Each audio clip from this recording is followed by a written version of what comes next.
दोस्तों आज के इस वीडियो में हम आपको बताने वाले हैं कि इस्लाम में बिल्ली पालना कैसा है। बिल्ली को पालने के बारे में अल्लाह के पैगंबर हज़रत मोहम्मद सल्लल्लाहु अलैहि वसल्लम ने क्या फरमाया है। इसलिए दोस्तों आज का हमारा यह वीडियो उन लोगों के लिए बहुत ही ज़्यादा खास है जो बिल्लियों को पालने का शौक़ रखते हैं। ऐसे लोग आज के इस वीडियो को आखिर तक ज़रूर देखें और अगर आपको हमारा यह वीडियो पसंद आए तो दिल से एक लाइक करके अपने दोस्तों में शेयर भी कर दें ताकि और भी लोगों तक यह वीडियो पहुँच सके। तो चलिए दोस्तों शुरू करते हैं। दोस्तों बिल्लियों को पालने का रिवाज सदियों से चलता आ रहा है। इस मासूम जानवर से लोग मोहब्बत करते हैं, इसको प्यार से पालते हैं। अल्लाह के पैगंबर हज़रत मोहम्मद सल्लल्लाहु अलैहि वसल्लम ने बिल्लियों पर जुल्म करने और इनका कत्ल करने से मना फरमाया है। दोस्तों एक सहाबी रसूल सल्लल्लाहु अलैहि वसल्लम की कुनियत अबू हुरैरा यानी कि बिल्लियों वाला है। अबू हुरैरा का नाम भी इसलिए रखा गया क्योंकि वो बिल्लियों पर रहम किया करते थे और उनको वो शौक से पाला करते थे।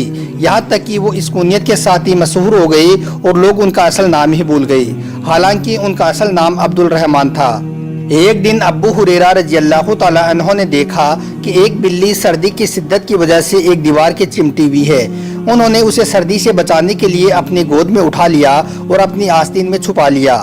उसके बाद हज़रत अबू हुरैरा रज़ियल्लाहु ताला अन्हु ने इसके बारे में नबी करीम सल्लल्लाहु अलैहि वसल्लम को बताया तो यह सुनकर हुजूर सल्लल्लाहु अलैहि वसल्लम ने फरमाया कि ए अबू हुरैरा, क्या आपको मालूम है कि एक औरत को इसलिए जहन्नुम से बचा लिया गया क्योंकि उसने एक प्यासी बिल्ली को पानी पिलाया था। इसी तरह से दोस्तों सही बुखारी और सही मुस्लिम शरीफ की हदीस में हज़रत अब्दुल्लाह बिन उमर रज़ियल्लाहु ताला अन्हु से यह हदीस साबित है कि रसूलुल्लाह सल्लल्लाहु अलैहि वसल्लम ने इरशाद फरमाया कि एक औरत को बिल्ली की बिना पर इज़ाब दिया गया। इस औरत ने बिल्ली को बांध दिया, यहाँ तक कि वो बिल्ली मर गई क्योंकि उसने उस बिल्ली को ना तो कुछ खाने के लिए दिया और ना ही कुछ पीने के लिए, और ना ही उसने उस बिल्ली को इस ज़मीन पर छोड़ा ताकि वो ज़मीन के कीड़े मकोड़े खाकर अपना पेट भर सकी। इसलिए उस औरत को बिल्ली की वजह से आग में दाखिल किया गया। दोस्तों इस्लामी रिवायत में बिल्लियों की साफ सफाई की भी तारीफ की गई है। कुत्तों के मुकाबले बिल्लियों को पाक समझा जाता है और इसी वजह से बिल्लियों को घर में दाखिल करने की इजाज़त दी गई है। यहाँ तक कि मस्जिद हरम में और मस्जिद नबवी में भी बिल्लियों को देखा जा सकता है। बिल्ली के झूठे को हलाल और उनके झूठे पानी को पाक करार दिया गया है और उस पानी से वजू करने को मुबाह माना गया है। अबू दाऊद शरीफ की हदीस में है कि एक औरत ने हज़रत आयशा रज़ियल्लाहु ताला अन्हा को कुछ हरीसा भेजा तो उस वक्त हज़रत आयशा नमाज पढ़ रही थी। उन्होंने नमाज में ही इशारा किया कि वो उसको रख दे। उसने वो पास में ही रख दिया। इतने में वहाँ पर एक बिल्ली आई और आकर उसने उसमें मुँह डाल दिया। हज़रत आयशा रज़ियल्लाहु ताला अन्हा ने जब नमाज पूरी की तो उसके बाद हज़रत आयशा ने उस जगह से हरीसा खाया जहाँ से बिल्ली ने खाया था। उसके बाद आपने फरमाया कि रसूलुल्लाह सल्लल्लाहु अलैहि वसल्लम ने फरमाया है कि बिल्ली पलीद और नजास नहीं है, यानी कि गंदी और नापाक नहीं है। हज़रत आयशा रज़ियल्लाहु ताला अन्हा ने फरमाया कि मैंने रसूलुल्लाह सल्लल्लाहु अलैहि वसल्लम को बिल्ली के बचे हुए पानी से वजू करते हुए देखा है। दोस्तों एक बड़ी तादाद यकीन रखती है कि मुसलमानों के दरमियान बिल्लियां नमाजियों को तलाश करती रहती है, यानी कि घर में बिल्ली पाली जा सकती है। बिल्ली को पालने में कोई हरज नहीं है क्योंकि बिल्ली कोई गंदा जानवर नहीं है। बिल्ली को पालने में कोई नुकसान भी नहीं है, बल्कि बिल्लियों को घर में रखने से फायदे होते हैं क्योंकि घर में पैदा होने वाले कीड़े मकोड़े, सांप और बिच्छुओं से बिल्ली छुटकारा देती है। तो इन सब बातों से दोस्तों ये साबित होती है कि इस्लाम में बिल्ली पालना जायज़ है और बिल्लियों को घर में रखने में कोई हरज नहीं है। लेकिन शर्त यह है कि इंसान इनको अच्छी तरह से खाने पीने को दे, यानी कि इनको कोई तकलीफ ना दे। मगर दोस्तों इस बात का ज़रूर ध्यान रखें कि आप जिस बिल्ली को अपने घर में रख रहे हैं कहीं वो बिल्ली नुकसानदेह तो नहीं है, मसलन कि वो कहीं बीमार तो नहीं है। अगर ये आपको अंदेशा हो जाए कि उसकी बीमारी की वजह से किसी और को बीमारी लगने का खतरा हो जाए तो ऐसे में बिल्ली को घर में नहीं रखना चाहिए, क्योंकि अल्लाह के पैगंबर हज़रत मोहम्मद सल्लल्लाहु अलैहि वसल्लम का फरमान है कि ना तो अपना नुकसान करो और ना ही किसी को नुकसान पहुँचाओ और ना ही किसी को नुकसान पहुँचाने का जरिया बनो। इसलिए नुकसान पहुँचाने वाली बिल्ली को घर में नहीं रखना चाहिए। इसके अलावा आप इस बात का भी ध्यान रखें कि बिल्लियों की खरीद फरोख्त करना जायज़ नहीं है, यानी कि आप इसको किसी को बेच नहीं सकते हो। अगर आप किसी को तोहफे में देना चाहो तो आप इसको तोहफे में दे सकते हो। इसकी दलील अबू जुबैर की एक हदीस में मिलती है।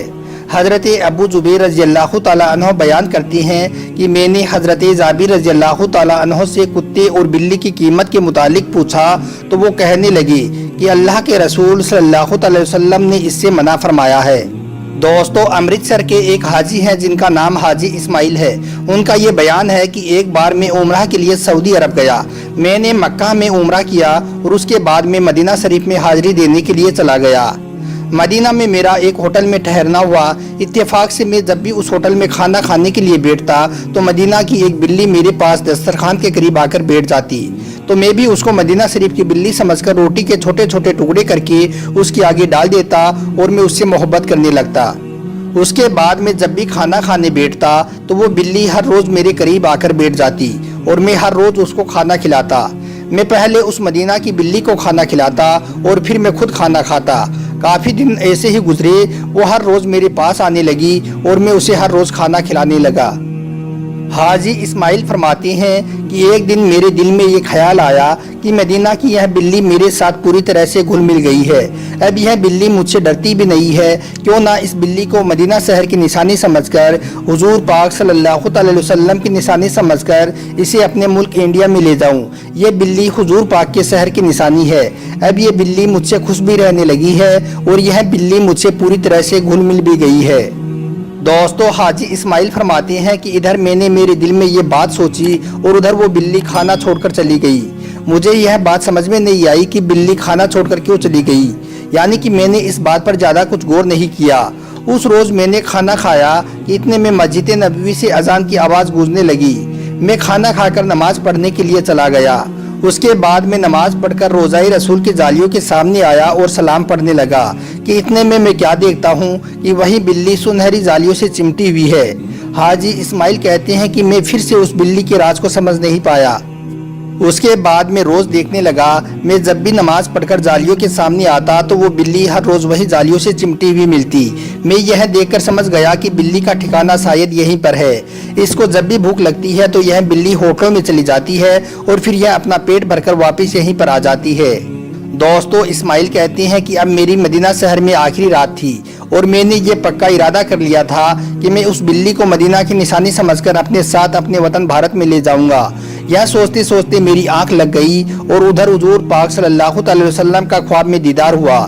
میری قسمت کا ستارہ چمک اٹھا۔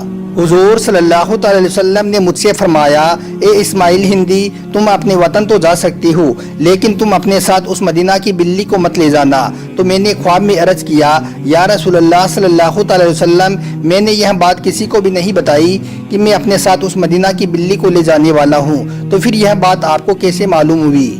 تو یہ سن کر آپ صلی اللہ علیہ وسلم نے خواب میں فرمایا، پتہ ہے 3 دنوں سے وہ بلی میرے روزے کے قریب جالیوں سے چمٹی ہوئی مجھ سے فریاد کر رہی ہے اور زاروں قطار رو رہی ہے اور یہ کہہ رہی ہے کہ اے مدینے والے، مجھے مدینے میں بھوکا رہنا پسند ہے لیکن مدینہ کی جدائی مجھے گوارا نہیں ہے، میں مدینہ کے بغیر زندہ نہیں رہ سکتی ہوں۔ دوستو، حاجی اسماعیل فرماتے ہیں کہ حضور پاک صلی اللہ علیہ وسلم کی یہ باتیں سن کر مجھے اس بلی کا وہ سارا راز سمجھ میں آ گیا تھا کہ وہ بلی سنہری جالیوں کے کیوں چمٹی رہتی تھی۔